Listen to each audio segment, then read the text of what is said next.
मेरे हिसाब से सबसे पहले टॉपिक मोल कंसेप्ट से जुड़ा हुआ इलेक्ट्रॉनिक थ्योरी पे बॉन्डिंग सबसे बढ़िया है। हेडिंग डालिएगा बॉन्डिंग, क्योंकि यहाँ से आप केमिस्ट्री को सीखना शुरू कर रहे हैं। हाँ, उसी के बॉन्डिंग।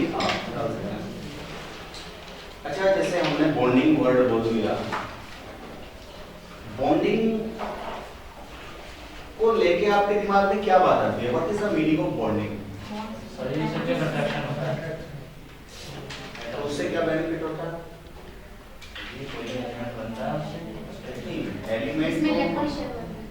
इलेक्ट्रॉन शेयर होते हैं, कोई बेनिफिट शेयरिंग से? तो आपको कैसे पता कि इलेक्ट्रॉनिक शेयरिंग से स्टेबिलिटी आ जाती है? तो यानी कि हमारा जो केमिस्ट्री का बेसिक है वो फुलफिल करने का है। तो मतलब हम जो सब केमिस्ट्री को स्टडी कर रहे हैं वो आउटर मोस्ट शेल को फुलफिल करने के लिए पढ़ रहे हैं। तो क्या मकसद हो सकता है? सुनिए, केमिस्ट्री हो, फिजिक्स हो, कोई भी सिस्टम हो, हर सिस्टम चाहता है अपने आप को स्टेबल करना। नेचर अपने आप को स्टेबल करना चाहती है, केमिस्ट्री अपने आप को स्टेबल करना चाहती है, फिजिक्स। अब ये कैसे पता लगे कि कोई सिस्टम स्टेबल है? हमारे पास वो क्राइटेरिया, वो स्केल क्या है जो ये बात प्रूव कर दे ये सिस्टम अब स्टेबल हो चुका है? हमारे पास क्राइटेरिया है एनर्जी का, चार्ज का।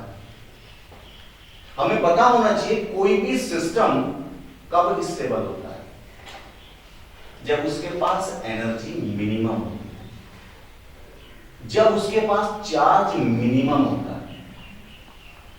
अब आपके पास फिर दिमाग में बात आती है, सर ये कैसे पता चलेगा कि एनर्जी मिनिमम हो चुकी है या नहीं हो चुकी? इसके लिए हम वर्ड यूज कर रहे हैं बॉन्डिंग। बॉन्डिंग का पहला स्टेटमेंट अपने दिमाग में रख लीजिए, bonding is an exothermic process. अभी लिखेंगे नहीं, पहले सुनेंगे। पहले किसी को सुनो, रियलाइज करो, समझ में आता है तो ही लिखो, हिंगला मत लिखो। वो सब किताब में लिख रहा है, वो है ना डिक्टेशन, राइटिंग सुधार परियोजना। हमें सिर्फ समझना है केमिस्ट्री। तो मैंने स्टेटमेंट बोला, bonding is a exothermic process. What is the meaning of exothermic? Energy will release. अगर एनर्जी रिलीज होगी तो एनर्जी डिक्रीज होगी, अगर एनर्जी डिक्रीज होगी तो स्टेबिलिटी इंक्रीज होगी। तो पहला स्टेटमेंट अगर आप लोगों की समझ में आया हो, बॉन्डिंग, तो what is the meaning of bonding? Exothermic. लिखिएगा, bonding is an exothermic process. Bonding is an exothermic process.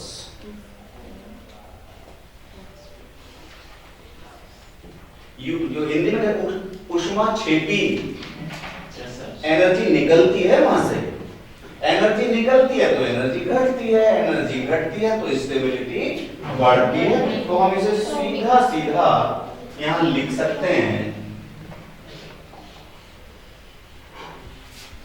देखिएगा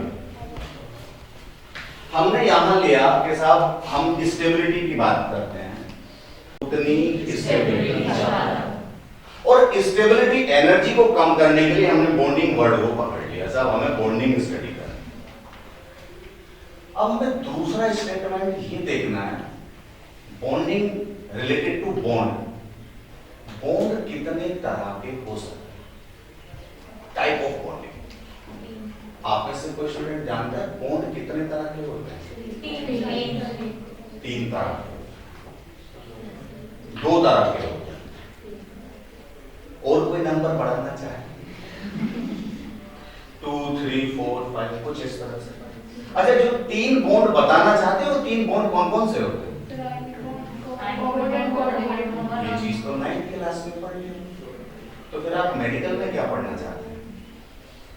बेटे बॉन्ड 10 तरह के, शौक लगा। अब आपको देखना है कि वो 10 तरह के बॉन्ड कौन कौन से होते हैं, मैं बोलूंगा, उन्हें पढ़ेंगे, समझेंगे और अपने जो एग्जाम्स में अप्लाई करेंगे बॉन्डिंग से कम 3 क्वेश्चन, 2 से 3 क्वेश्चन बॉन्डिंग से होता है। अब हम देखते हैं बॉन्ड की वैरायटी, कितने तरह के बॉन्ड। सबसे पहला बॉन्ड आपने पढ़ा होगा बेटे आयनिक बॉन्ड, जहां लगे कि सर ये तो हमने पढ़ा नहीं, मुझे बोलना, हमने नाम सुना आयनिक बॉन्ड। फिर दूसरा बॉन्ड आप लोगों ने सुना होगा बेटे covalent bond, covalent bond. Third bond आपने जरूर सुना होगा कोऑर्डिनेट बॉन्ड।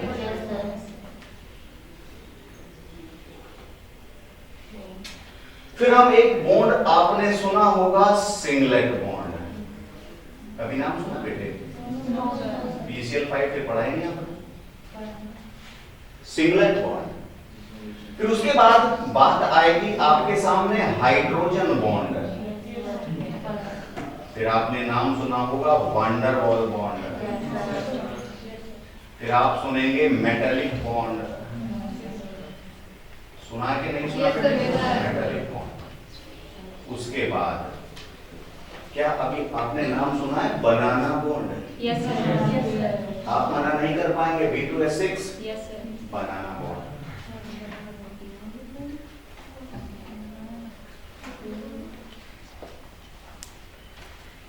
क्या आपने कभी नाम सुना है बैक बॉन्ड?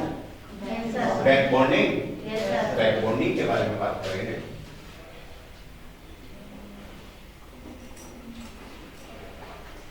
टेंथ नंबर पे फिर हम बात करेंगे डाइपोल डाइपोल इंटरैक्शन। तो 10th जो बॉन्ड आएगा उसे नाम देंगे हम dipole dipole interaction. Dipole dipole interaction. कितने तरह के बॉन्ड आपके सामने लिखे हुए हैं? 10 तरह के बॉन्ड आपको इसका लिखना है। पहला बॉन्ड आयनिक बॉन्ड, दूसरा बॉन्ड कोवलेंट बॉन्ड, तीसरा कोऑर्डिनेट बॉन्ड, चौथा बॉन्ड सिंगलेट बॉन्ड, पांचवा हाइड्रोजन बॉन्ड, छठा वंडर वंडर बॉन्ड, बॉन्ड, सातवां मेटालिक बॉन्ड, आठवां बनाना बॉन्ड, नौवां बैक बॉन्ड और 10वां डाइपोल डाइपोल इंटरैक्शन। ये 10 तरह के बॉन्ड हमें स्टडी करने। तो सबसे पहला बॉन्ड रजिस्टर पे लिखा जा सकता है आयनिक बॉन्ड। हेडिंग डालिएगा आयनिक बॉन्ड, आयनिक बॉन्ड लिख लीजिएगा आयनिक बॉन्ड। हर बॉन्ड का एक ही मकसद होगा, क्या? एनर्जी को डिक्रीज करना। एनर्जी डिक्रीज होनी है, स्टेबिलिटी इंक्रीज होनी है। हमारा बेसिक्स ही सिर्फ ये है, हमें बॉन्ड बनाने हैं, एनर्जी का डिक्रीमेंट, एनर्जी को डिक्रीज करना है और स्टेबिलिटी को इंक्रीज करना है। सबसे पहला बॉन्ड आपने डाल दिया आयनिक बॉन्ड। अच्छा, आयनिक बॉन्ड अपने आप में ही डेफिनेशन को बता रहा है, a bond between two ions. लेकिन बात यही नहीं रोक दी है हमें, ऑब्जेक्टिव में एक ऑप्शन कभी होगा ही नहीं, वहां पे वर्ड जुड़े हुए होंगे मेटल, नॉन मेटल। तो पहली चीज ये याद रखनी है कि जो आयनिक बॉन्ड बनेगा वो मेटल और नॉन मेटल के बीच में बनेगा। आपका क्वेश्चन होगा सर क्यों? हमें कैसे पता लगेगा कि इनके बीच में बॉन्ड बनना? नॉर्मल बच्चों की जेन्युइन प्रॉब्लम से आती है, बड़ी एक कॉमन वर्ड है हर बच्चे का, हमें कैसे पता लगेगा? उसके लिए हम आपके सामने हैं। तो मैं बता रहा हूं मेटल, आप में से कितने बच्चे जानते हैं प्रॉपर्टीज ऑफ मेटल? मेटल किस चीज को मेटल बोलते हो आप? किस चीज को मेटल बोलते हो? Sir, which have the tendency to donate its electron. जो बड़ी आसानी से किसी दूसरे को इलेक्ट्रॉन दे दे तो उसे हम कह देते हैं मेटल। इलेक्ट्रॉन के देने वाला मेटल हुआ, और जो इलेक्ट्रॉन को लेता है आप कहेंगे सर इस गिवन टेकन से आप हमें क्या बताना चाहते हैं? गिवन टेकन से एक बहुत बड़ा फायदा होने वाला है, उस फायदे पे कंसंट्रेट करें। ये साफ कर दूं बेटे? बेसिक बॉन्ड का लेना है, बैक बॉन्ड, फिर डाइपोल डाइपोल इंटरैक्शन।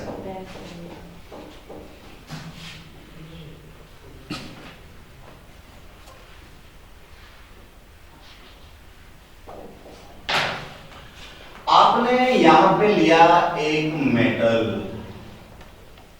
यहां पे non metal, metal non metal, कोई भी एक मेटल, सबसे सिंपल जिससे आपका बीपी भी मेंटेन रहेगा, NaCl Na मेंटेन रहता। मैंने यहां सोडियम ले लिया, यहां पे नॉन मेटल मैंने क्लोरीन ले लिया। अच्छा, मैंने ऐसा सुना है, आपने भी सुना है, सोडियम पानी में आग लगा देता है, आपने देखी या यकीन करते हैं सर? बोले पढ़ा जरूर होगा कि सोडियम इतना रिएक्टिव होता है कि अगर पानी में डाल दें तो येलो कलर की लाइट को आग लगा देता है। अच्छा, नमक तो हम रोज खाते हैं, मैंने तो कभी नहीं देखा किसी ने अभी खाना खाया हो कान से धुएं, मैंने सब नहीं देखा। तो हम कैसे कह सकते हैं कि सोडियम पानी में आग लगा देता है? वो कहानी यही होती है, NaCl में सोडियम ने क्लोरीन ने बॉन्ड बनाया होगा, एनर्जी निकाल चुके, उनके पास वो एनर्जी है ही नहीं जो पानी के साथ रिएक्शन करे और आग लगा सके, because bonding is an exothermic process, वो तो काम वो कर चुके। वहीं से बात में आगे बढ़ा रहा हूं। सोडियम ने अपनी नेचर के अकॉर्डिंग इलेक्ट्रॉन को निकाल दिया, इलेक्ट्रॉन निकाल दिया, और हमें पता है अगर कोई इलेक्ट्रॉन देगा तो हमने एक सिंबल फिक्स कर रखा है, हम उस पे पॉजिटिव चार्ज लगाते हैं। बात क्लियर है? कुछ लोग इसे डॉक्टर का सिंबल भी बोलते हैं, सही बात है, ये डॉक्टर का सिंबल होता है, ये रेड क्रॉस सोसाइटी का सिंबल है, डॉक्टर का सिंबल नहीं। पॉजिटिव मतलब इतने इलेक्ट्रॉन लूज करते हैं। इस इलेक्ट्रॉन को लेने वाला कौन है? Cl। इलेक्ट्रॉन को गेन करने के बाद कैसा चार्ज आ जाएगा? नेचर का रूल क्या कहता है? प्लस हमेशा माइनस की ओर अट्रैक्ट, दोनों के बीच में अट्रैक्शन फोर्स लगेगी और क्या बन जाएगा बेटे? यहां से गारंटेड एंथैल्पी एनर्जी रिलीज होगी, एनर्जी रिलीज हुई, एनर्जी डिक्रीज हुई, एनर्जी डिक्रीज हुई, स्टेबिलिटी। तो अगर कोई जनरली आपसे ऑब्जेक्टिव क्वेश्चन में जानना चाहे व्हाट इज आयनिक बॉन्ड या व्हाट इज आयनिक बॉन्डिंग या bonding between metal and non metal और bonding between cation and anion, तो आपको सिर्फ एक ही बात बताना है, ionic bond is a simply electrostatic attraction force between cation and anion, and these ions generated by metal and non-metal. After the loss of electron, metal convert into cation and non-metal convert into anion, and cation and anion attract to each other and form a ionic bond. ये बात कितनों की समझ में अभी नहीं है। Ionic bond का मीनिंग समझ गए आप? किसे कहोगे ionic bond? Ionic bond is A attraction force. किसके बीच का अट्रैक्शन फोर्स? कैटायन और एनायन के बीच का अट्रैक्शन फोर्स। किसी को लैंग्वेज की कोई प्रॉब्लम? लिखवा दूं? लिखिएगा। आयनिक bond is A attraction force. Ionic bond is A attraction force between cation and anion. Ionic bond is a attraction force between cation and anion. Just attraction force. अच्छा, अब यहां से एक बात हमें ये सीखनी है। सोडियम ने एक इलेक्ट्रॉन निकाला, क्लोरीन ने एक इलेक्ट्रॉन को गेन करा। अब हम ये सोचेंगे आखिर क्यों मेटल ने इलेक्ट्रॉन निकाला और आखिर क्यों नॉन मेटल ने इलेक्ट्रॉन को गेन करा। इससे समझने के लिए दो कदम पीछे हमें आना पड़ेगा। जब हम बॉन्डिंग पढ़ते हैं तो उसके रिगार्डिंग हमें कोई थ्योरी स्टडी करनी होती है कि भाई इस थ्योरी के अकॉर्डिंग हम ये बॉन्ड पढ़ना चाहते हैं। तो सबसे पहली थ्योरी जो आप लोग पढ़ते हैं बेटे उसे हम ऑक्टेट थ्योरी कहते हैं।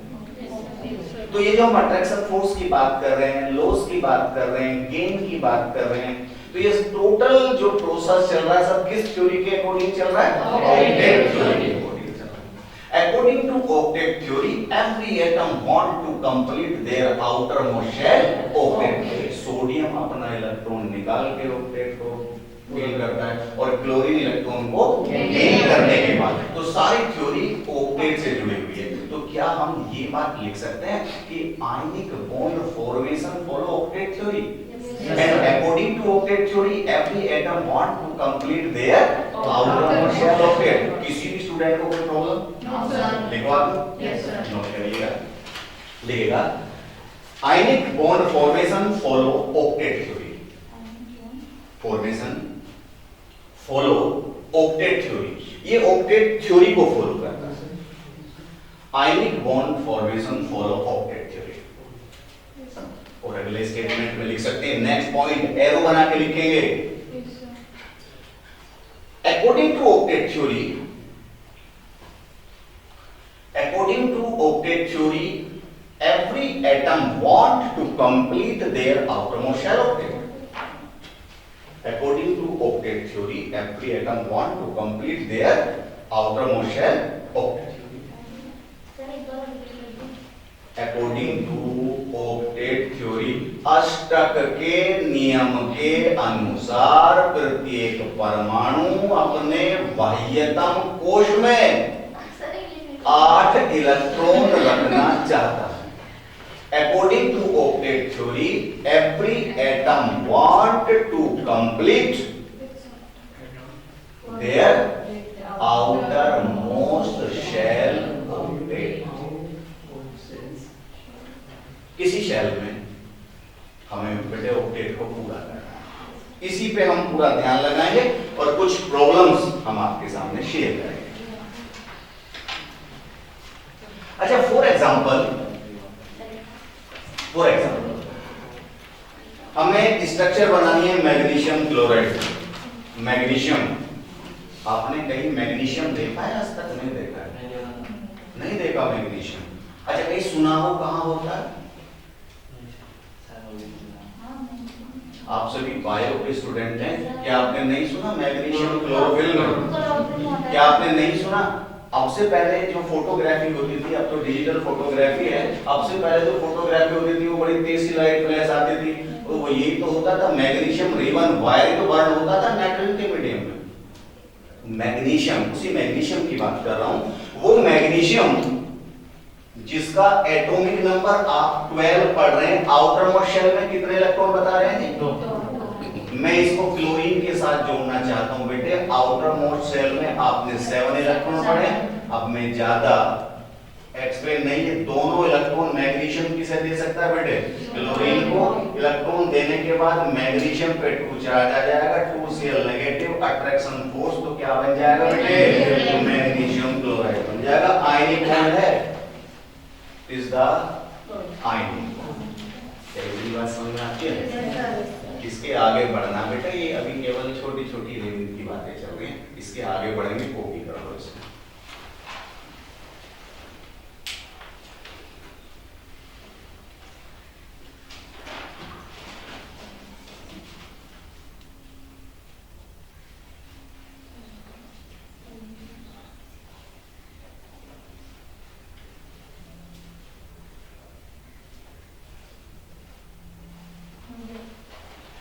अब हम अगर आयनिक कंपाउंड पढ़ ही रहे हैं तो कुछ बातें आयनिक कंपाउंड या उनकी प्रॉपर्टीज के बारे में कर लेते हैं। लिखेगा प्रॉपर्टीज ऑफ आयनिक कंपाउंड।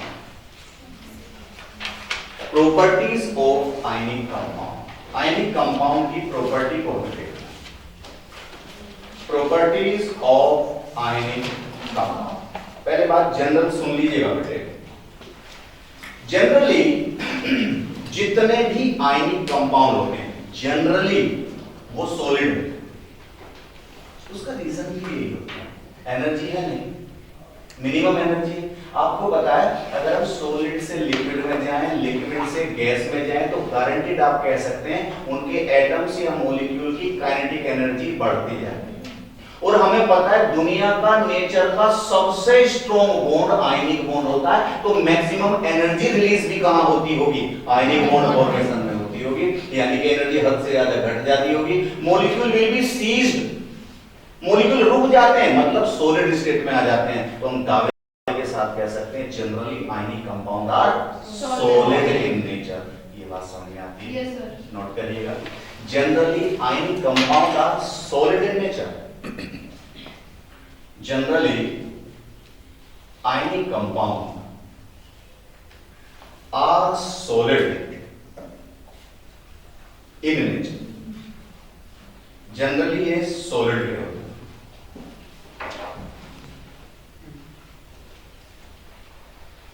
दूसरी बात समझने की जरूरत है, ये क्वेश्चन अक्सर नीट में पूछा जाता है, जो आपके लिए बहुत बड़ी चुनौती होती है इनके जवाब देना।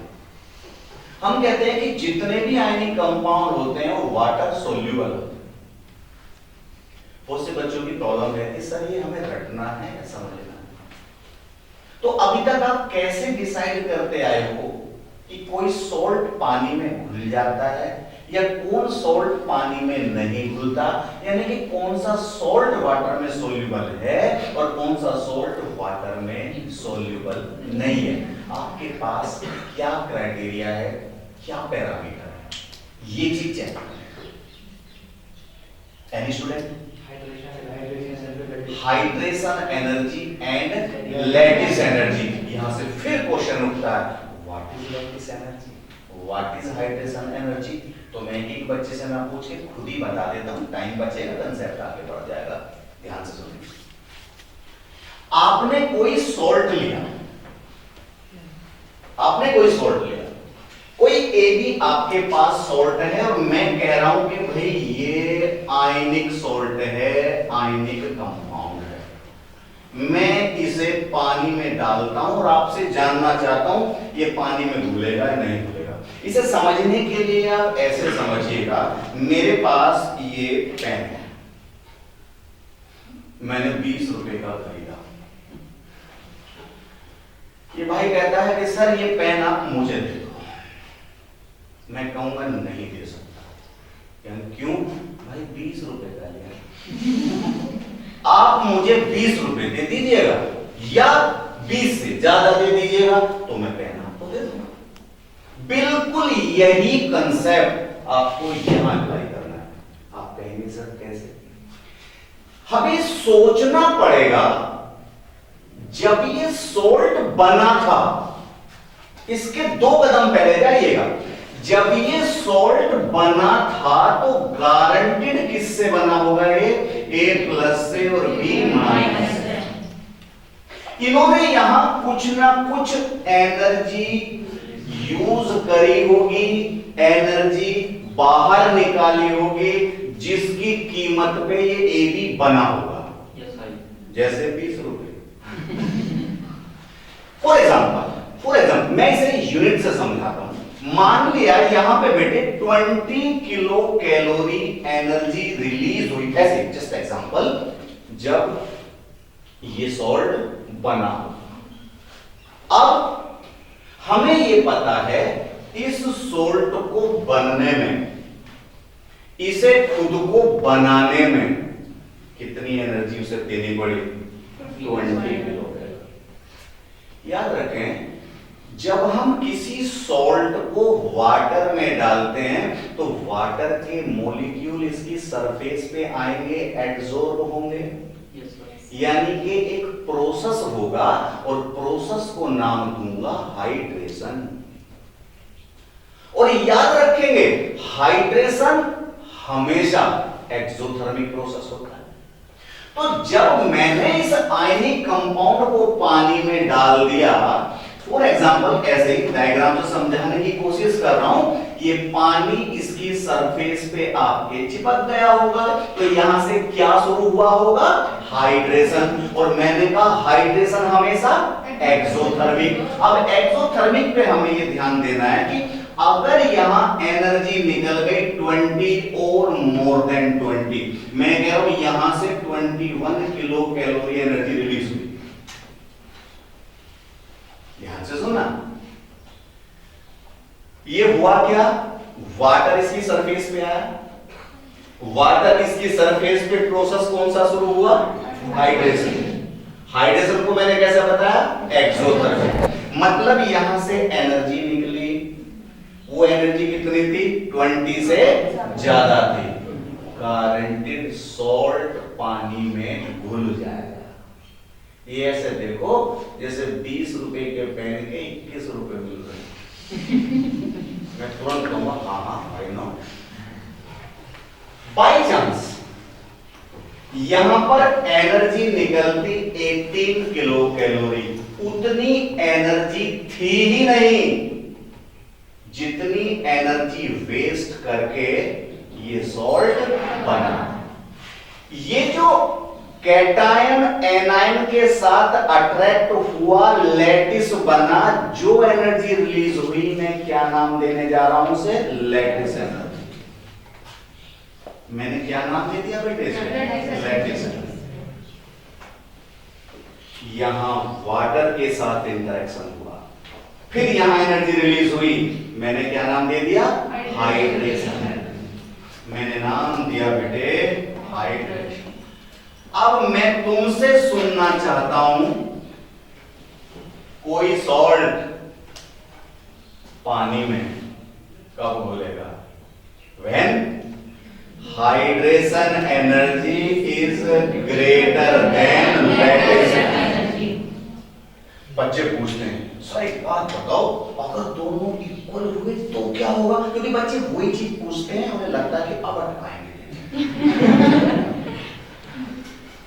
सोचे तो when hydration energy greater than lattice energy then salt dissolve in water. अगर इक्वल हुआ तो जस्ट डिसॉल्विंग की कंडीशन है, सेमी सॉलिड में कन्वर्ट हो जाएगा, या कह सकते हैं ना हाई डेंसिटी का लिक्विड बन जाएगा, मतलब घुलने के लिए तैयार है। अगर हाइड्रोजन एनर्जी कम रह गई तो हम दावे के साथ कह सकते हैं it is insoluble in water. तो मैंने कहा जनरली अभी रुके हैं बेटे लिखेंगे तो नहीं मिला, लिखने में बहुत मैंने कहा कि तुम कैसे कहोगे कि पानी में घुल जाते हैं, ज्यादातर आयनिक कंपाउंड पानी में क्यों घुल जाते हैं। ध्यान से सुनिएगा, एक बात याद है, एक आपने कंसेप्ट पढ़ा होगा 9th 10th 11th 12th में, अकॉर्डिंग टू नाम लिया लाइक डिसॉल्व।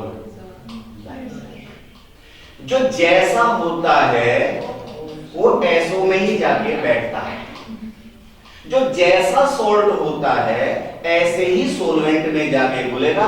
पानी पोलर सोलवेंट है, H plus OH minus, polar covalent bond होता है, और सोल्ट पे भी कैसा चार्ज है, प्लस एंड माइनस, दोनों कैसे हैं, पोलर हैं। जो एक जैसे होंगे वो हमेशा घुल जाएंगे, अगर वो अपोजिट है तो नहीं घुलेंगे। कभी पेट्रोल में पानी को घुलते देखा क्या, अगर ऐसा हो जाता तो फिर कितना प्योर पेट्रोल मिला करता, जैसे आज की डेट में दूध प्योर मिलता है। तो नेचर बहुत महान चीज है, उसने पहले से ही कंसेप्ट लगा रखा है, no polar dissolving polar solvent. तो आयनिक कंपाउंड जनरली डिसॉल्व हो जाएंगे किसमें, वाटर में। क्यों डिसॉल्व हो जाएंगे, आयनिक तो पोलर है ही, और वो हम डिसॉल्व किसमें कर रहे हैं, वाटर में। वाटर भी क्या है, पोलर। तो हम कह सकते हैं generally ionic compound are dissolve in any problem note करिएगा, ये बंद हो गया।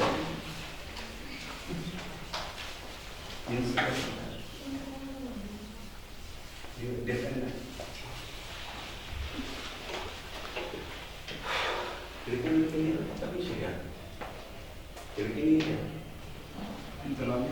है, फैन चला दो सर, नहीं बस और बस बस।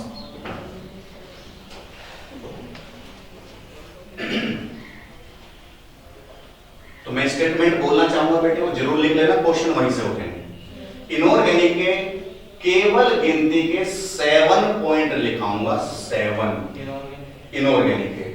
आप किसी भी सॉल्ट को देख के ये बता देंगे ये वाटर सोल्यूबल होगा क्योंकि मुझे उसके लिए फजान जरूर पढ़ाना है, मैं उसकी स्टार्टिंग अभी से करा देता हूं।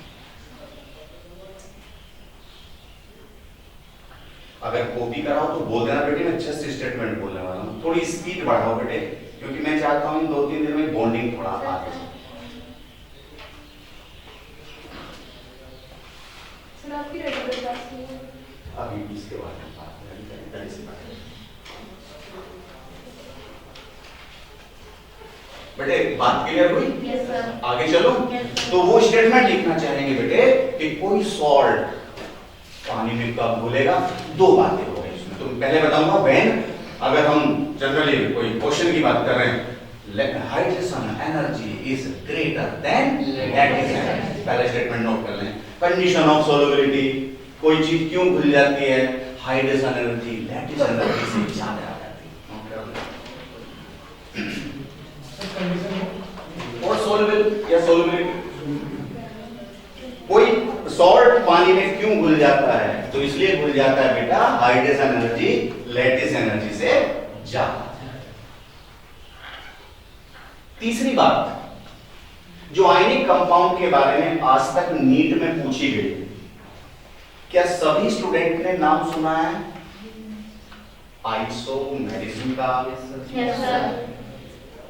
मेरा क्वेश्चन आप लोगों से, क्या आयनिक कंपाउंड है आइसोमेरिज्म, आइसोमर बनाएंगे कि नहीं बनाएंगे? Yes sir.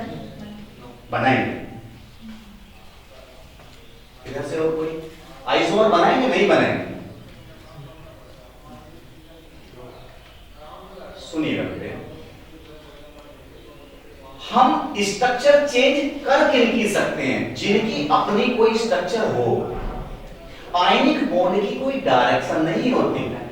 कोई कहीं आपने ऐसा रूल पढ़ा कि attraction on x axis, attraction on z axis, ऐसा हुआ क्या कभी?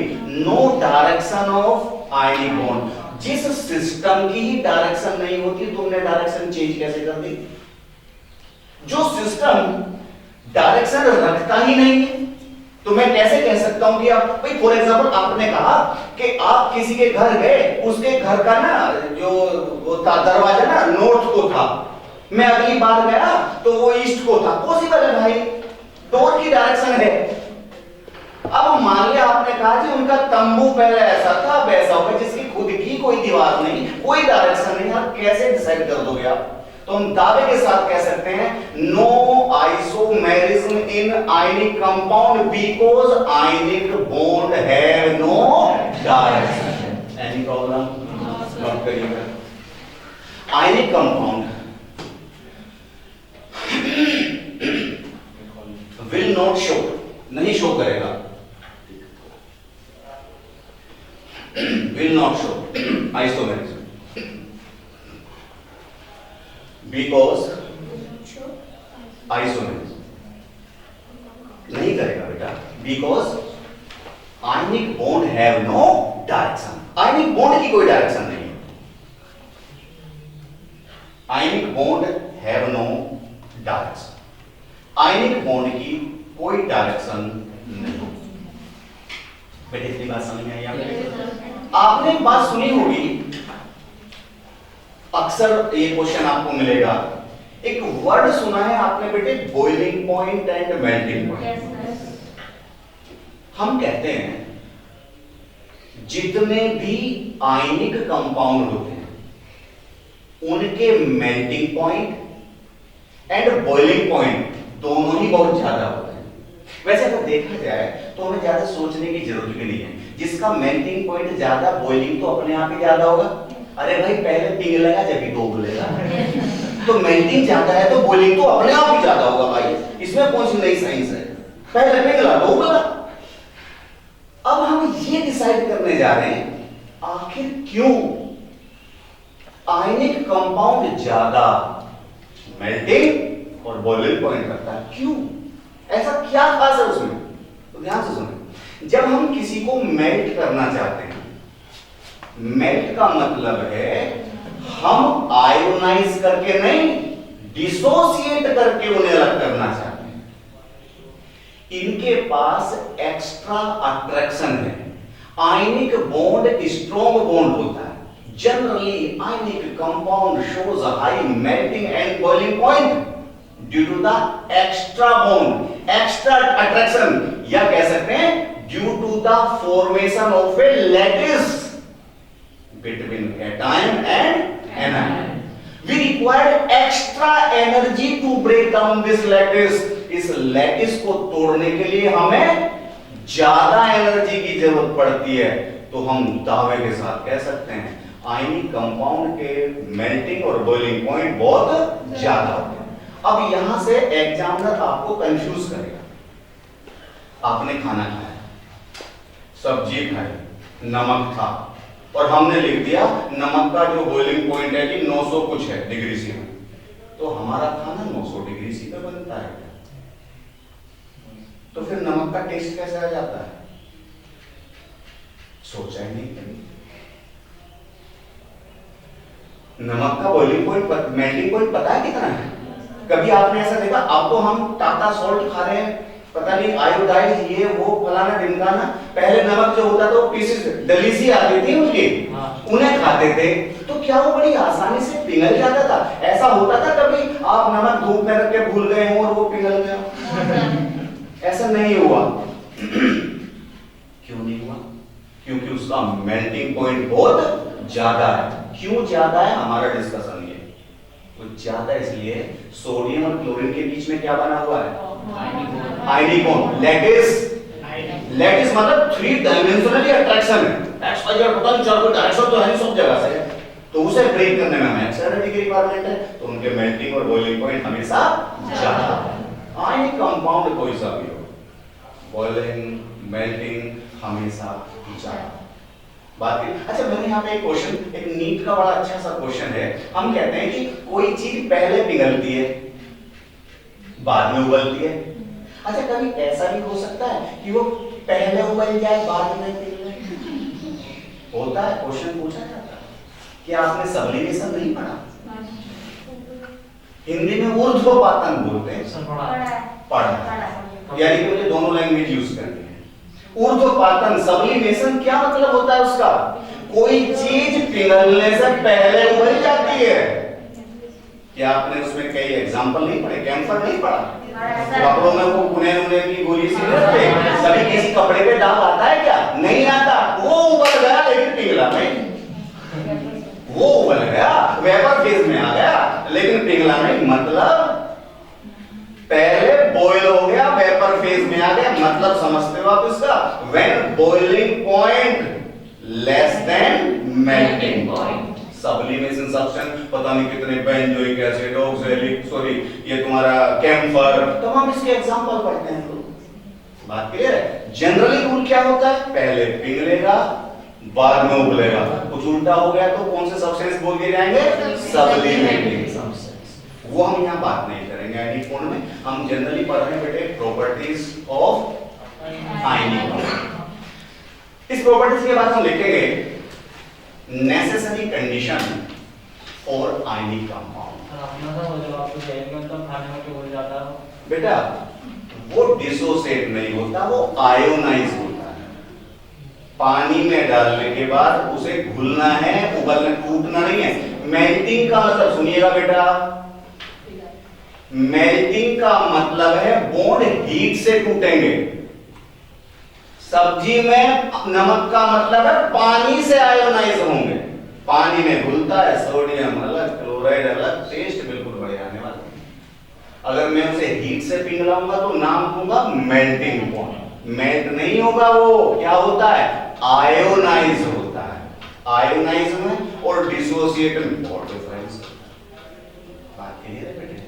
लिखिएगा necessary condition, necessary condition for ionic bond. Necessary condition for ionic bond, necessary condition for ionic bond.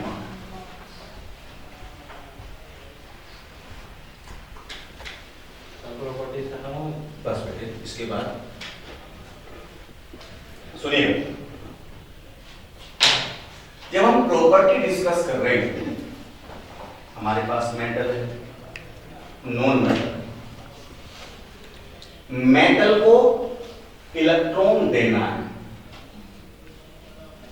Non metal को इलेक्ट्रॉन लेना है। स्ट्रॉन्ग बॉन्ड कब बन सकता है? जब मेटल आसानी से इलेक्ट्रॉन ले, जब नॉन मेटल आसानी से इलेक्ट्रॉन ले। दोनों, एक खुशी खुशी इलेक्ट्रॉन डोनेट कर रहा है और एक श्रद्धा पूर्वक इलेक्ट्रॉन को गेन कर रहा है। दोनों के संबंध बढ़िया हैं तो हमेशा बॉन्डिंग स्ट्रॉन्ग होगी। इसे केमिस्ट्री में कैसे समझेंगे? मेटल इलेक्ट्रॉन निकाल रहा है, खुशी खुशी निकाल रहा है, वर्ड यूज करेंगे आयोनाइजेशन एनर्जी। हिंदी में कहते हैं आयनन विभव। कितनों ने पढ़ा? कभी सुना है आयनन विभव? बिल्कुल, वहीं से हम स्टडी करने वाले बेटे, ध्यान से सुनेंगे। हमने यहां बेटे मेटल लिया, मेटल से मैं इलेक्ट्रॉन निकालना चाहता हूं। जब कोई मेटल का एटम इलेक्ट्रॉन निकालेगा तो इसे कुछ एनर्जी की जरूरत पड़ती है, उसे नाम देते हैं आयोनाइजेशन एनर्जी या आयनन विभव। अगर बहुत थोड़ी सी एनर्जी से वो दे देता है तो मतलब वो बॉन्ड बनाने के लिए तैयार है। बात क्लियर है कि नहीं? जब हम यहां नॉन मेटल ले रहे बेटे, नॉन मेटल इलेक्ट्रॉन को गेन करेगा, इस प्रॉपर्टी को नाम देंगे इलेक्ट्रोनेगेटिविटी, विद्युत ऋणात्मकता। पहले तो ये बताओ, आपने ये वर्ड सुने हैं या नहीं सुने? आयोनाइजेशन एनर्जी का नाम सुना है? आप में से कोई स्टूडेंट आयोनाइजेशन एनर्जी की डेफिनेशन बता सकता है? Any student? पढ़ा है तो आपको बताना है। What is ionization energy? आयनन विभव क्या है? फिर वो आइटम कोश से जितने इलेक्ट्रॉन निकालने के लिए जितनी जितने? नहीं, मतलब इलेक्ट्रॉन निकालने के लिए जितनी ऊर्जा की आवश्यकता चाहिए होती है। कोई बच्चा बोलना चाहेगा कि इस स्टेटमेंट में गलती क्या है?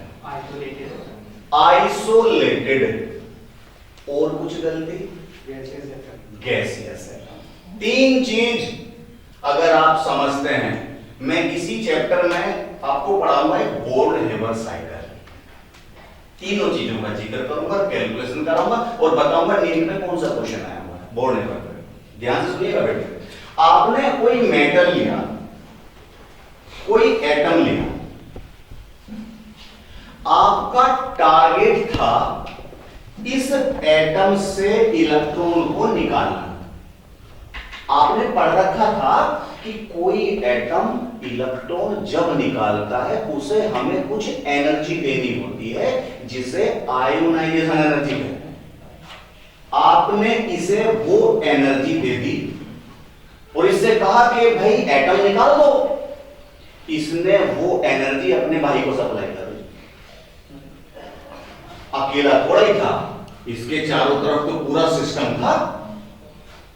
अब हमें टेंशन हुई, हमने तो इसे एनर्जी दी है इलेक्ट्रॉन निकालने के लिए और ये रिश्तेदारी निभा रहा। उसने अपने भाई को एनर्जी प्रोवाइड करा दी, हमने उसका इंतजाम करा। उसे क्या कर दिया? अकेला। इस गांव में कहते हैं ना, इसका हुक्का पानी बंद कर, ना इसके साथ कोई रहेगा ना कहीं जाएगा, हुक्का पानी बंद। अब जो भी एनर्जी देंगे सिर्फ किस पे रहेगी? एटम के पास रहेगी। तो वर्ड यूज करा गया बेटे आइसोलेटेड। अब एटम क्या कह रहा है? तुम डाल डाल में बात बात। कैसे? हमने इसे एनर्जी दी कि भाई इलेक्ट्रॉन निकाल, ये मेल्ट होकर लिक्विड में आ गया। हम फिर हार गए। भाई हम तो एनर्जी दे रहे हैं, भाई इलेक्ट्रॉन निकाल दे, वो लिक्विड स्टेट में आ गया। हमने फिर एनर्जी दी, वो गैस स्टेट में आ गया, पर इलेक्ट्रॉन नहीं दिया। तो हमने फिर उसका इंतजाम करा। पहले तो उसका हुक्का पानी बंद करा, आइसोलेट करा, उसके बाद गैस स्टेट में लिया कि बेटे अब दे एनर्जी। कहां देगा? कौन सी स्टेट में? गैस स्टेट में। कैसा है? अकेला है। यूपी बोर्ड हिंदी में हम इसे कहते हैं विलगित, विलगित गैसीय परमाणु, यही पढ़ा होगा। Isolated gaseous atom, minimum energy required to remove a electron from outermost orbit of an isolated gaseous atom is known as ionization energy।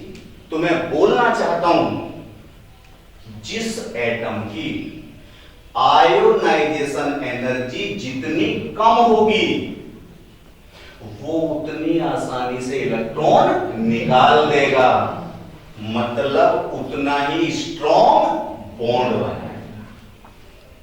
समझते हो मेरी बात? अगर आपकी समझ में आई हो तो लिखवाना शुरू कर दो।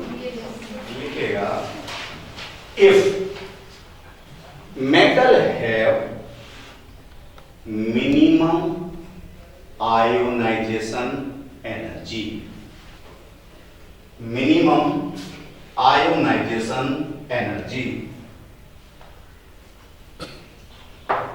then it form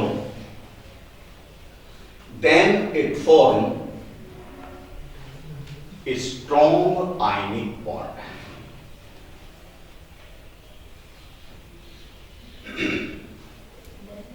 it form a strong ionic bond। अगर आप चाहो तो आयोनाइजेशन एनर्जी डेफिनेशन भी यहीं पे लिखा दो बेटे, स्टार बना के लिख लो। आयोनाइजेशन एनर्जी कहते हैं किसे बेटे? लिखें, हाँ स्टार बना के लिख लो उस चीज को। लिखो बेटे, minimum energy required, minimum energy required to remove a electron, minimum energy required to remove a electron from outermost orbit, from outermost orbit of an isolated gaseous atom, of an isolated gaseous atom, of an isolated gaseous atom। Enthalpy एक अलग चीज है, energy एक अलग चीज है, difference समझ लीजिए। एंथैल्पी और एनर्जी में डिफरेंस हम क्या बोलते हैं? जैसे हीट होता है ना, हीट में मतलब net total heat content related to any system known as the enthalpy। Thermodynamics में उसके बारे में बात करेंगे, यहाँ एनर्जी वर्ड से चल रहा है। एंथैल्पी आप यूज कर सकते हैं, साइन कन्वेंशन अपोजिट हो जाए, वो बाद की बात होगी। तो हमने यहाँ पे आया आयोनाइजेशन एनर्जी की बात हुई। अच्छा, आयोनाइजेशन एनर्जी किससे रिलेटेड है बेटे? मेटल से। अब हम बात करते हैं नॉन मेटल के लिए, ध्यान से सुनेंगे। ऐसा नॉन मेटल जो हाई इलेक्ट्रोनेगेटिविटी रखता हो, इलेक्ट्रॉन को एक्सेप्ट करने की टेंडेंसी बहुत ज्यादा हो, अट्रैक्ट करने की टेंडेंसी बहुत ज्यादा हो, तो नाम देंगे इलेक्ट्रोनेगेटिविटी। तो ऐसे नॉन मेटल जिनकी इलेक्ट्रोनेगेटिविटी ज्यादा हो वो क्या बनाएंगे बेटे? स्ट्रॉन्ग आयनिक। बात फिर वही आती है, आप कितने बच्चे जानते हैं इलेक्ट्रोनेगेटिविटी का मीनिंग? मीनिंग ऑफ इलेक्ट्रोनेगेटिविटी कोई डेफिनेशन जानता है? नेगेटिविटी की डेफिनेशन बोलिएगा। कोई भी एटम बॉन्डेड इलेक्ट्रॉन को, कोवलेंट बॉन्डेड इलेक्ट्रॉन है, उसे अपनी ओर अट्रैक्ट करने की जितनी ज्यादा टेंडेंसी होती है। देखो बेटे, एनर्जी में टेंडेंसी में डिफरेंस है, जस्ट टेंडेंसी, उसे हम विद्युत ऋणात्मकता या इलेक्ट्रोनेगेटिविटी कहते हैं। पूरी पेरियोडिक टेबल में सबसे ज्यादा इलेक्ट्रोनेगेटिविटी किसकी है? फ्लोरीन। पढ़ा होगा फ्लोरीन। तो क्यों है ज्यादा? वो एक अलग क्वेश्चन है, लेकिन ज्यादा इलेक्ट्रोनेगेटिविटी फ्लोरीन की है। बात करें, सबसे ज्यादा इलेक्ट्रोनेगेटिविटी फ्लोरीन, उसके बाद क्लोरीन, फिर ब्रोमीन, फिर आर्गन, ऐसे हमने पढ़ रखा है। तो हम ये बात कह सकते हैं कि if non metal have higher electronegativity then it form strong ion. और इलेक्ट्रोनेगेटिव डेफिनेशन की बात आती है, electronegativity is the tendency to attract the shared pair of electron. अगर हम इसे हिंदी में बोलते हैं, साझेदारी के इलेक्ट्रॉन को अपनी ओर आकर्षित करने की क्षमता विद्युत ऋणात्मकता बोली जाती है, या इलेक्ट्रॉन को अट्रैक्ट करने की टेंडेंसी बोली जाती है। इलेक्ट्रोनेगेटिविटी प्रॉपर्टी किसकी देखनी है? Non metal. आयनाइजेशन एनर्जी वाली टेंडेंसी किसकी देखनी है?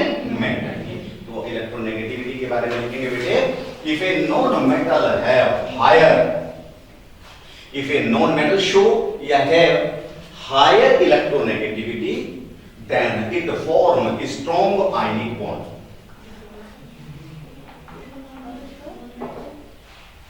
Have higher more electronegativity then it form a strong ionic bond. If a non-metal have higher or more electronegativity then it form a strong ionic bond.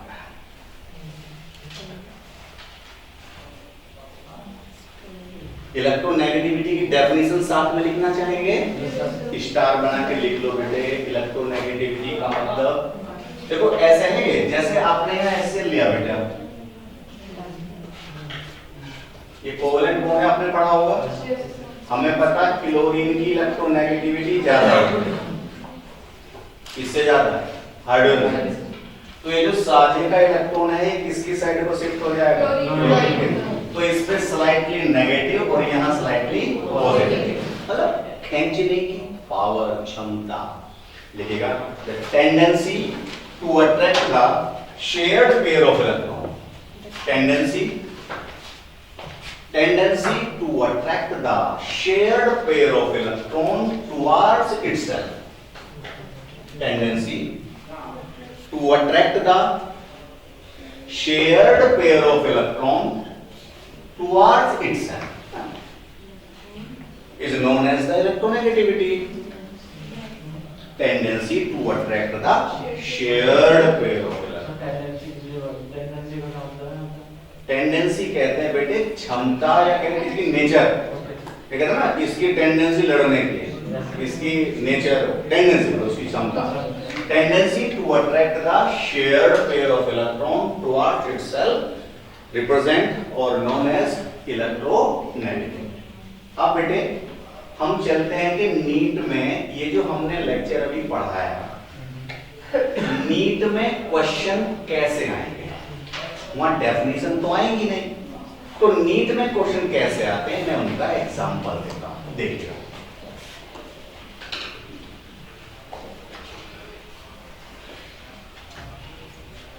आपने पढ़ा कुछ compound ले लिए, lithium chloride लिया, सोडियम क्लोराइड लिया, potassium, rubidium, caesium. आपके पास में कुछ क्लोराइड मैंने लिख दी और मैंने आपसे पूछा इनमें से स्ट्रॉन्ग आयनिक बॉन्ड कौन से सॉल्ट में? NaCl, KCl, CS, caesium chloride में। क्यों?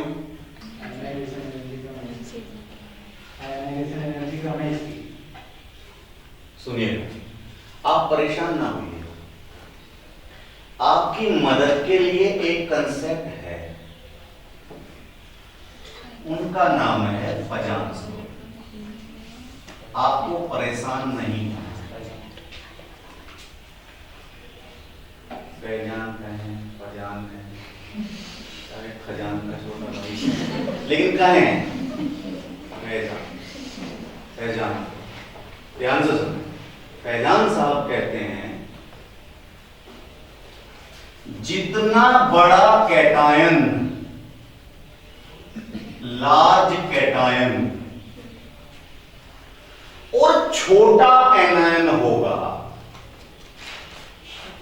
स्मॉल एनायन, उतना स्ट्रॉन्ग आयनिक बॉन्ड होगा।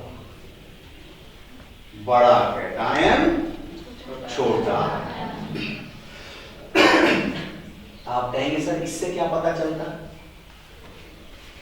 किसी ग्रुप में ऊपर से नीचे आने पर एटम का साइज बढ़ता जाता है। जिस इलेक्ट्रॉन को जाना होता है ना, उसकी न्यूक्लियस से डिस्टेंस बढ़ती जाती है, उसे निकालना आसान होता है। कम एनर्जी से ही निकल जाएगा। मिनिमम आयोनाइजेशन एनर्जी है, लो आयोनाइजेशन एनर्जी है, आसानी से इलेक्ट्रॉन दे देगा। अगर मैं फर्स्ट ग्रुप के एलिमेंट की बात करूं, lithium, sodium, potassium, rubidium, caesium, francium. Francium study नहीं करते, रेडियो एक्टिव है। हाइड्रोजन में आज मैंने लिया नहीं, आज तक वो खुद नहीं बता पाया मैं मेटल हूं या नॉन मेटल हूं। तो यहां उनकी बात चल रही है जिसकी कुछ पहचान है। ऊपर से नीचे आ रहे हैं, साइज बढ़ता जा रहा है। सीजियम सबसे पहले इलेक्ट्रॉन निकाल देगा। यही यूज है इस मेटल का, यूज आज सोलर पैनल में कर रहे हैं। फोटो इलेक्ट्रिक इफेक्ट, केवल लाइट पड़ने से ही इलेक्ट्रॉन निकल जाते हैं। समझ रहे हो मेरी बात? तो कितना स्ट्रॉन्ग आयनिक बॉन्ड बनाता होगा। क्यों बना रहा है? क्योंकि मिनिमम आयोनाइजेशन एनर्जी। आपकी हेल्प किसने कर दी? फैजान साहब ने। वो कहते हैं भाई मिनिमम आयोनाइजेशन एनर्जी, या कह सकते हैं बेटे लार्ज कैटायन, स्मॉल एनायन अगर है। अब मुझे इन चार में चीज देखनी थी। मुझे पता चला एनायन तो चारों में एक जैसे हैं, सिर्फ चीज किसमें? कैटायन में। मुझे क्या देखना था? Large cation. कौन सा है, सोडियम या सीजियम? तो सबसे बढ़िया आयनिक बॉन्ड किसमें? Caesium chloride. ये बात समझ में आती है? ध्यान से सुनना। अगर मान लिया मैं ऑप्शन दे दूं sodium fluoride, sodium chloride, sodium iodide, sodium bromide, मैंने कहा स्ट्रॉन्ग आयनिक बॉन्ड कौन से मॉलिक्यूल में, कौन से कंपाउंड में? NaF। सोडियम तो एक जैसा है, छोटा कौन है? छोटा एनायन, बड़ा कैटायन, स्ट्रॉन्ग आयनिक बॉन्ड। और अगर इसका रिवर्स हो गया तो स्ट्रॉन्ग कोवलेंट बॉन्ड हो जाएगा। आप मेरी बात को समझ रहे हैं? पहला क्वेश्चन ये लिखिएगा, दूसरा क्वेश्चन ये लिखिएगा, which molecule have stronger ionic bond? Molecule have a stronger ionic bond. इनमें से किसमें स्ट्रॉन्गर आयनिक बॉन्ड है?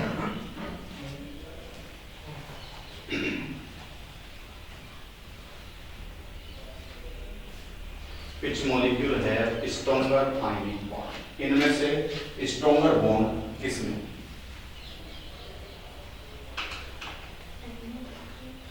तो पहले वाले में आप टिक किस पे लगाएंगे बेटे? एग्जाम में अगर बैठ रहे हैं सीजियम पे। यहां किस पे टिक लगाएंगे बेटे?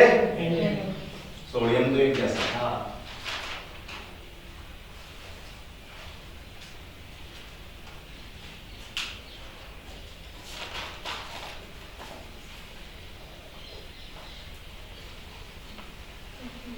फाइनली आपसे एक क्वेश्चन पूछूंगा,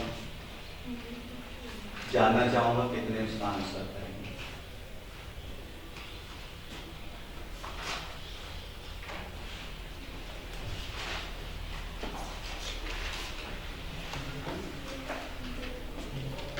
सुनिएगा बेटा, मैंने लिखा lithium chloride,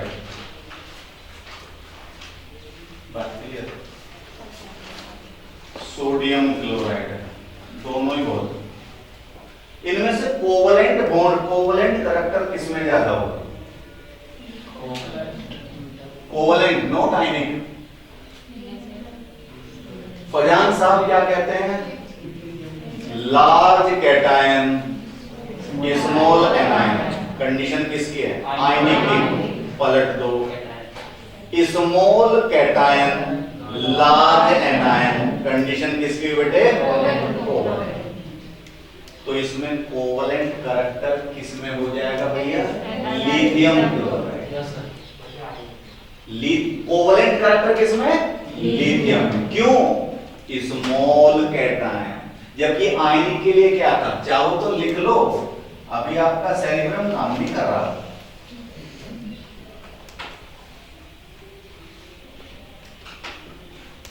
large cation,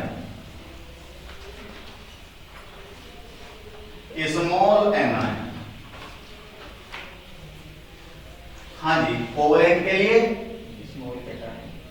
small cation, हाँ जी, लार्ज एनायन। बेटा लिख लो,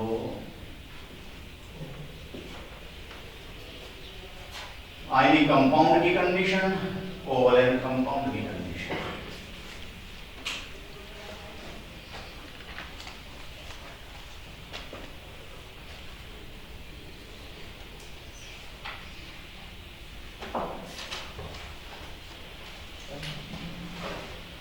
किसी के दिमाग में कोई प्रॉब्लम?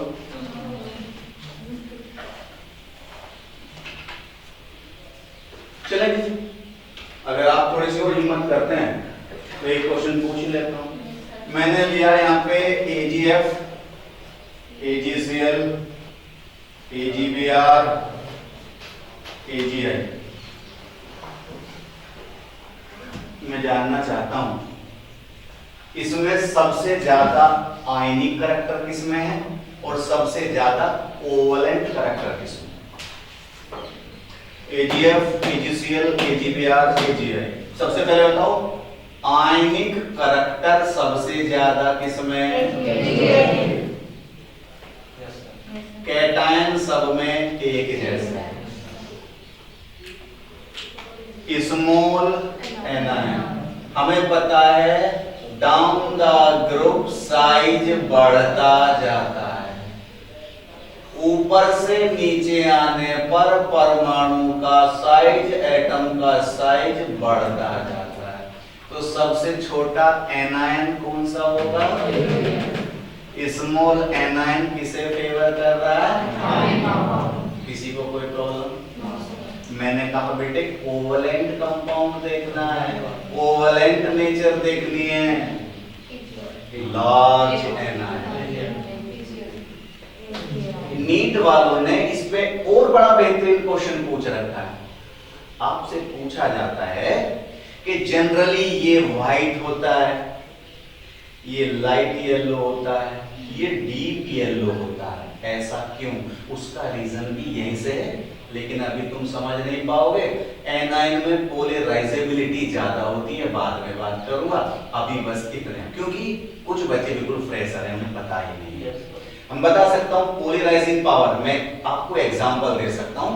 जब आप आवर्त तालिका, पेरियोडिक टेबल पढ़ते हो तो वहां पे एक बड़ा अच्छे लेवल का कंसेप्ट पढ़ते हो, डायगोनल रिलेशनशिप, विकर्ण संबंध। पढ़ा के नहीं पढ़ा? लिथियम का विकर्ण संबंध किसके साथ था? मैग्नीशियम। बेरिलियम, विकर्ण संबंध क्या था? वे दो एलिमेंट ऐसे होते थे जिनमें पोलराइजिंग पावर इक्वल होती थी। तो वो अभी आपसे नहीं, अभी पेरियोडिक टेबल नेक्स्ट टॉपिक जो भी लेंगे वो इसे बताएंगे कि आखिर ऐसा क्यों वो कैरेक्टर वहां डेवलप हो जाता है। देखो बेटे, नीट में वही क्वेश्चन आप तभी सब सही कर सकते हो जब आप इंटरलिंक सारे कंसेप्ट को जोड़ना चाहते हो, क्योंकि सिंगल चैप्टर तो आप 11th-12th में पढ़ते हो, हमें उन सारे कंसेप्ट को एक साथ जोड़ के देखना है, फील करना है, तभी तो आप क्वेश्चन सही कर पाओगे। अगर आप हर चैप्टर में निकल जाओगे, इसीलिए यहां से जाने के बाद घर पे रिवीजन मस्ट है। कोई प्रॉब्लम आती है, मैं जैसे ही क्लास में घुसता हूं, पहले 15 मिनट मेरे से आप सिर्फ प्रॉब्लम पूछिएगा, जो भी आपकी प्रॉब्लम है, क्योंकि अगर प्रॉब्लम आपकी रिमूव नहीं होगी तो आगे कुछ समझ में आ ही नहीं सकता। कोशिश करिएगा, यहीं पे समझ लीजिएगा, घर पे जाके बुक्स यूज करिएगा, फिर भी नहीं आता है तो क्लास में आप उससे डिस्कस करिएगा, कभी मना नहीं। अगर इतनी बात क्लियर हुई तो हम थोड़ा सा आगे बढ़ जाते हैं कोवेलेंट बॉन्ड की साइड। अभी बहुत बचा हुआ है जो हम बात करेंगे पेरियोडिक टेबल की बात। अभी polarizing power, polarizability, colour, redox अगर जानते हो तो मैं साइज देकर पूछ लेता, समझ लो थोड़ा सा अगर आइडिया है तो एक छोटा सा एग्जांपल देकर पूछ लेता हूं। मेडिकल में अक्सर इस तरह के क्वेश्चन आते हैं, वो कहेगा CuCl2 Cu2Cl2, इनमें से आयनिक करैक्टर किसमें ज्यादा है, कोवेलेंट करैक्टर किसमें ज्यादा है, इस तरह के नीट में क्वेश्चंस आते हैं। घबराइएगा मत, समझिएगा। अगर आप फर्स्ट क्लास में मेरी में थे तो मैंने कंसेप्ट दिया था ऑक्सीकरण अवस्था या ऑक्सीडेशन स्टेट। समझ रहे हो बेटे मेरी बात को? यहां पे आपको पता चला ऑक्सीकरण अवस्था 2 है, यहां ऑक्सीकरण अवस्था 1। इतनी बात समझ में आती है नहीं आती है? नहीं है। सच सच बता, नहीं है, पता है? x minus 2 equal to 0, x equal to plus 2। Chlorine की ऑक्सीकरण अवस्था कितनी होती है? -1। क्लोरीन है बेटा, इलेक्ट्रॉन को एक्सेप्ट कर रहा। यहां पे करेंगे बेटा 2x minus 2 equal to 0, 2x equal to 2, x की वैल्यू क्या है बेटे? क्योंकि क्लोरीन में कितना चार्ज होता है बेटे? माइनस, तो वही रखते तो निकाल रहे हैं ऑक्सीकरण अवस्था। तो यहाँ ऑक्सीकरण अवस्था कितनी थी बेटे? 2, तो यहाँ पे कितनी थी? 1। ध्यान से सुनना मेरी बात। प्लस चार्ज किस बात को बताता है? इसमें से इलेक्ट्रॉन निकल गए, प्रोटॉन तो वही है। ऐसे समझो, एक क्लास में 10 टीचर और 10 स्टूडेंट, 10 टीचर 10 स्टूडेंट को पढ़ा रहे हैं, तो बिल्कुल माहौल बिल्कुल टाइट है, एक टीचर एक बच्चे पे पूरा ध्यान दे रहा। अब हुआ क्या, एक बच्चा एब्सेंट रहा,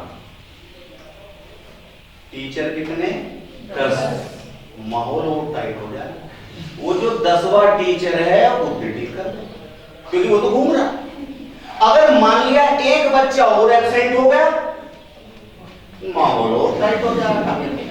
मेरा कहने का मतलब है आप इलेक्ट्रॉन निकालते जा रहे हो, प्रोटॉन तो वही है, तो क्या प्रोटॉन वही है, न्यूक्लियर चार्ज ज्यादा, क्या अट्रैक्शन फोर्स नहीं बढ़ जाएगी? क्या साइज छोटा नहीं हो जाएगा? तो यानी कि प्लस चार्ज कैटायन के साइज को छोटा करता है, जो कोवेलेंट करैक्टर की ओर हो जाता है। क्योंकि मैंने क्या कहा था, अगर कैटायन मेटल का साइज बड़ा है तो ही तो आयनिक होता है। तो ध्यान से सुनो, +2 क्लास में 2 बच्चे गायब हैं, मास्टर ज्यादा है, इसका मतलब माहौल टाइट है, स्मॉल साइज है, कोवेलेंट करैक्टर हो जाएगा।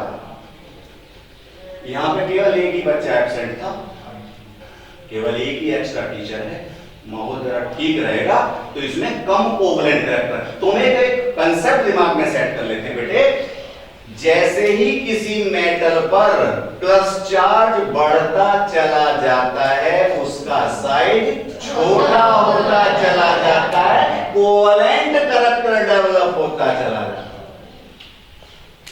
बात समझ में आई या नहीं?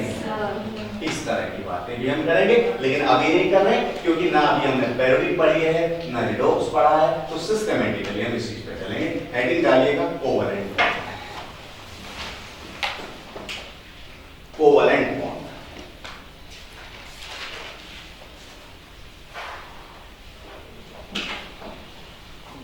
कोवेलेंट बॉन्ड, अच्छा जैसे ही वर्ड आया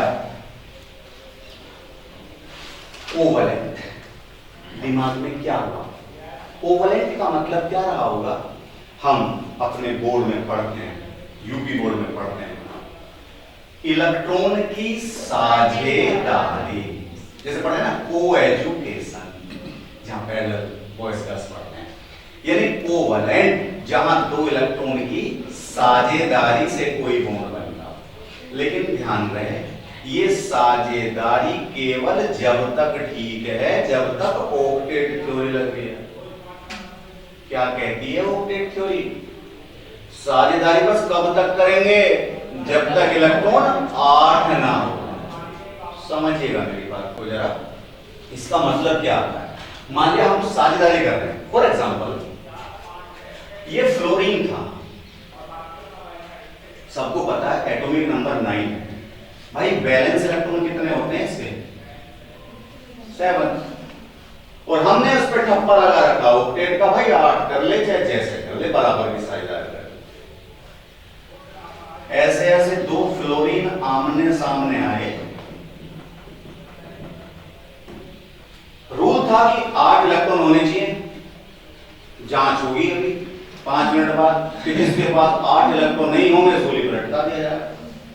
दोनों भाई आमने सामने बैठे कि भैया जांच होने वाली है।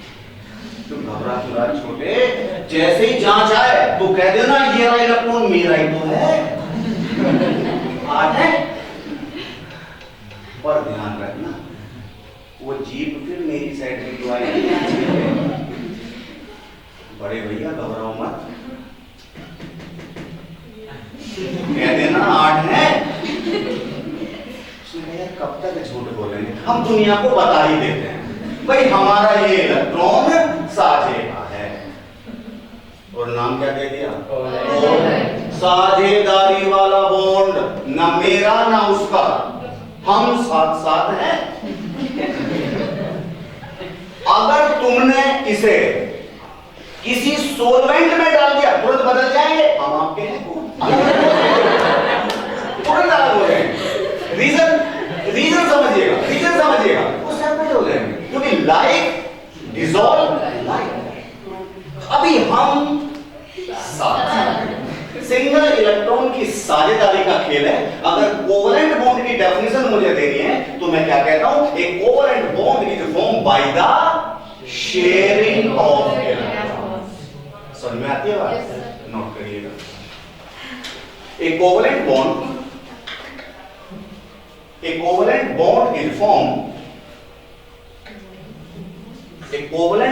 is formed by the sharing of electron, साझेदारी by the sharing of electron between two non-metal atoms, between two non-metal atoms। धातु परमाणु के 2 इलेक्ट्रॉन की साझेदारी। और सबसे बढ़िया सबसे क्रूशियल पॉइंट, कौन सी थ्योरी को फॉलो करेगा? Follow octet theory. Covalent bond formation follow octet theory, follow octet theory, follow octet theory.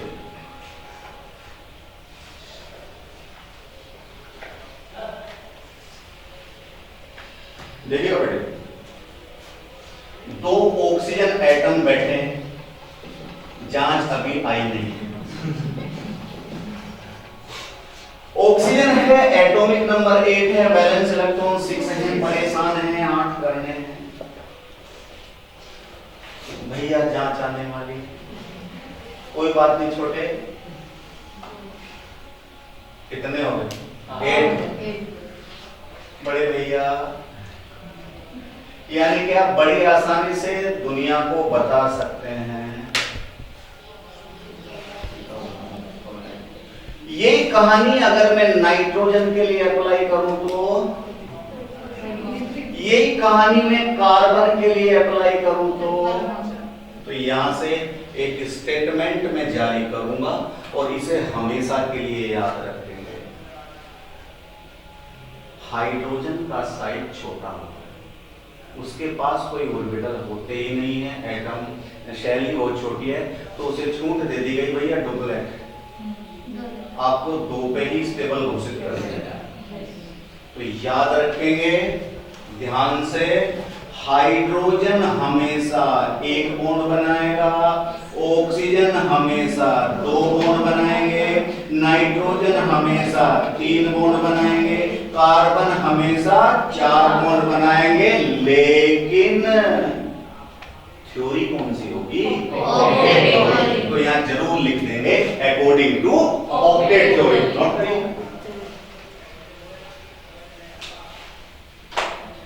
According to octet theory.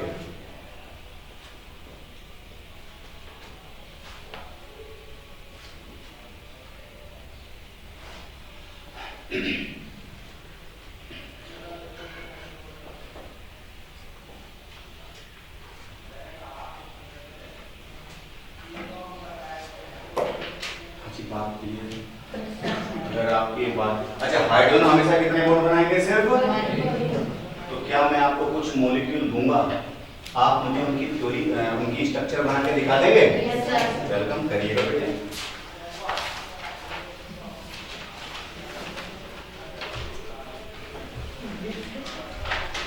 देखिएगा, आपको स्ट्रक्चर बनानी है बेटे अमोनिया की, आपको स्ट्रक्चर बनानी है हाइड्रोक्लोरिक एसिड की, आपको स्ट्रक्चर बनानी है CO2 की, आपको स्ट्रक्चर बनानी है H2CO3 की, आपको स्ट्रक्चर बनानी है अमोनिया की, आपको स्ट्रक्चर बनानी है वाटर की, स्ट्रक्चर बनानी है CH4 की। अब ये मत कहना सर थोड़ा सांस भी ले लो।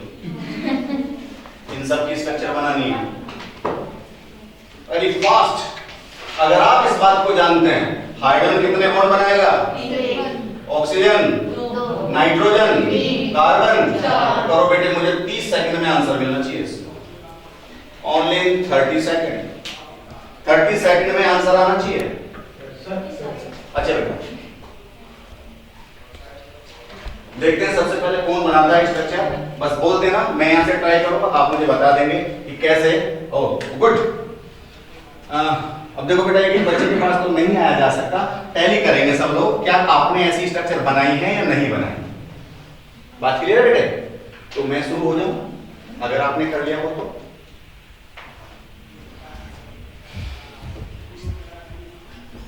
शुरू हो जाओ, या अभी ट्राई कर रहे हैं बेटे?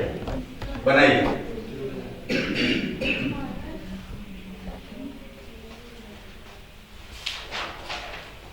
शुरू करें? शुरू करें बेटे। यहां पे आओ। अमोनिया, नाइट्रोजन कितने बॉन्ड बना सकता है? तो तीनों बना रहे हैं। हाइड्रोजन अपना एक बॉन्ड बना रहा है, तीन बना रहे हैं। सबने ये बनाया? पक्की बात। हाइड्रोक्लोरिक एसिड, नाइट्रोजन कितने बॉन्ड बना सकता है? तो उसे 3 बनाने चाहिए, सिर्फ उससे ज्यादा बनाएगा तो केस हो जाएगा। हर नाइट्रोजन कितने बॉन्ड बना रहा है? Hydrochloric acid. आप में से कितने बच्चे जानते हैं ऑर्गेनिक केमिस्ट्री में हाइड्रोजन एसिड की कितने रिएक्शन पढ़ी हैं? कोई 2 रिएक्शन का नाम बता दो। Any 2 reaction? बहुत बड़े। शिमिट दूसरी कोई बात। कर्टियस नहीं। नाइट्रीन कहीं बनता हो? नाइट्रीन NaN3 तो कर्टियस में ले लिया होगा, हाइड्रोजन एसिड में ले लिया होगा, इसको भी आप पता है। इसकी आपके सिलेबस में 4 रिएक्शन। लोजन रीअरेंजमेंट पढ़ा होगा, कोई परेशान नहीं बेटा। ये हो गया सेकंड मॉलिक्यूल। थर्ड मॉलिक्यूल क्या बेटा? CO2। मेडिकल वाले इस पे अक्सर क्वेश्चन पूछते हैं, ड्राई आइस। ड्राई आइस के नाम से नीट में क्वेश्चन कितनी बार रिपीट है? CO2। Dry ice CO2। Rule change नहीं करेंगे। कार्बन कितने बॉन्ड बना सकता है? ऑक्सीजन कितने बनाएगा? क्या हमारी ऑक्टेट थ्योरी फॉलो है? नहीं है। ये वही एसिड है जिसकी वजह से आप कोल्ड ड्रिंक पीते हो। कोल्ड ड्रिंक सिर्फ इस एसिड की वजह से पीते हैं हम लोग और खुश होते हैं। किसी ने ज्यादा खाना खाया, मार्केट से लिंक ली, पी, डकार ली, डाइजेशन शुरू हो गया। जबकि हम ये जानते नहीं है वो डाइजेशन शुरू नहीं हुआ, ये कार्बोनिक एसिड है, वीक एसिड है। CO2 तो इसके टूटने से आई है, डाइजेशन से थोड़ी ना आई है। लेकिन नहीं, डाइजेशन शुरू हो गया। हमें ध्यान देना है बेटे, कार्बन कितने बॉन्ड बना रहा है? ऑक्सीजन ऑक्सीजन ने कितने बॉन्ड बनाए? 2 हाइड्रोजन। 1 बहुत से बच्चे पूछते हैं सर आपको कैसे पता चला ये हाइड्रोजन ऑक्सीजन से जुड़ेगा? जनरल बच्चों का क्वेश्चन आता है। बेटे अगर हम किसी को एसिड प्रूव करना चाहते हैं, एसिड का मतलब होता है, एसिड का मतलब होता है जो H आयन दे, और H आयन कब निकलेगा? जब वो या तो ऑक्सीजन से या क्लोरीन से या हाईली इलेक्ट्रोनेगेटिव एटम से जुड़ा हुआ, और हाईली इलेक्ट्रोनेगेटिव एलिमेंट कौन सा है? ऑक्सीजन। तो हाइड्रोजन कार्बन से थोड़ी ना जुड़ेगा, ऑक्सीजन से जुड़ेगा। और जब हाइड्रोजन ऑक्सीजन से जुड़ता है तो उसे एक नाम दिया जाता है ऑक्सी एसिड, ऑक्सी अम्ल, ऐसा आपने पढ़ा होगा। परेशान मत होइएगा, आगे चले के बाद तो ये कार्बनिक एसिड अमोनिया, हेबर प्रोसेस आपने अच्छा बना दिया, ये 2 बार लिखा गया क्या? कोई बात नहीं। वाटर की बात करते हैं बेटे, ऑक्सीजन कितने बॉन्ड बना रहा है? कोई प्रॉब्लम? बेटे मीथेन मास गैस के नाम से क्वेश्चन आता है, मास गैस, दलदल वाली जमीन में methane. CNG compressed natural gas 80% होती है, CH4 वही 4 बॉन्ड आपके सामने। किसी को कोई प्रॉब्लम? बात क्लियर हो गई? Yes sir. अब हम आज बॉन्डिंग के चैप्टर में एंट्री करेंगे। कल से चैप्टर पढ़ाएंगे, ठीक है? आज क्या है? आज हमने इसके बेसिक्स को जाना कि बॉन्डिंग क्या है, कितने तरह के बॉन्ड हैं।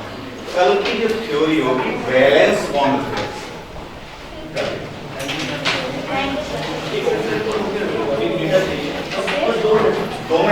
एक लिस्ट आप बने, ये है मेरठ मंडल के कितने हैं, गाजियाबाद के कितने, और इतना ये आप ले लो कैसे से हाथ बेटे एक पेपर में बस मेरा 6 जने हैं ना, हमारे 6 वो हो गया।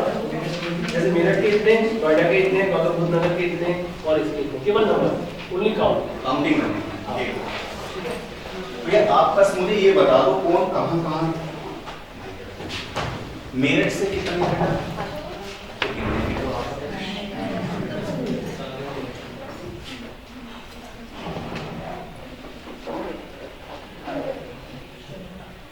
24 है। अच्छा बाकी कहां से बेटा? और बताओ और कहां से है बेटे? हापुड़ से एक है बेटे, हापुड़ से 2 है। अच्छा बोले और कोई यहां से अलावा? मोदी नगर। और बेटे? शामली एक।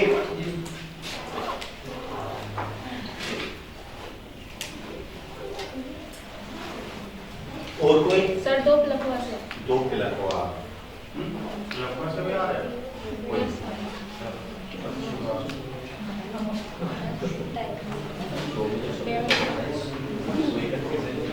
31 है ना? Yes, sir. तो बेटे 24 मिनट के 2 हापुड़, 2 मोदीनगर, 1 शामली, 2 लखवा।